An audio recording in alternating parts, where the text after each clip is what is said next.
Flash in the Pan is a 2014 Wile E. Coyote and Roadrunner cartoon directed by Matthew O'Callaghan, written by Tom Sito. And honestly, I didn't love most of it, but then there was a bit that I really enjoyed, and I can't quite tell you what bit that is without spoiling it. I might with a spoiler warning.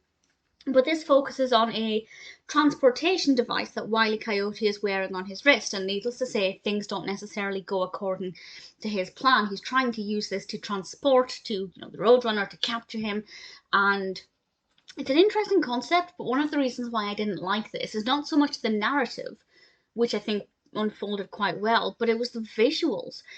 It's very dark. There's not a lot of kind of bright colors, and it makes all of the tiny details harder to see. There are a lot of other Wile E. Coyote cartoons, well, several others from around this time, also by Matthew O'Callaghan, where we have very vibrant colours, bright oranges and some really nice detailing on the rocks and the cliffs, and we get to see that because the light is really great. But in this, it's very dimly lit, and that means that it's not as pleasing because we can't really see the detail as much, and the colour palette just was not very pleasant at all. And I get what they were kind of going for. They were going for this like illuminated effect, everything lit up and futuristic, and I do understand what I believe they were trying to achieve.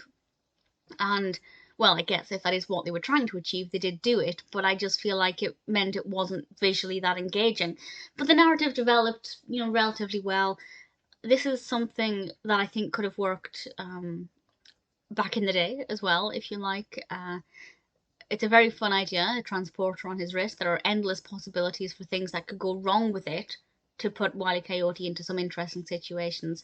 And what does happen? Well, he transports to a different location. And it's the point where things become more brightly lit and the colour palette's much happier and the details are greater. You'll know which bit I mean when you see it. But I liked that bit. It took me by surprise, and it turned it into a bit of a meh, from a meh cartoon into a, actually that was a fun idea and it wasn't too bad cartoon. So I am kind of on the fence. It definitely visually didn't work as well as it could have done, because I just found it to be not very appealing to look at. But the narrative was interesting, it was a fun concept, and it was relatively well executed over the 3 or 4 minutes. So it's not my favourite Wile E. Coyote cartoon, but Flash in the Pan is not too bad.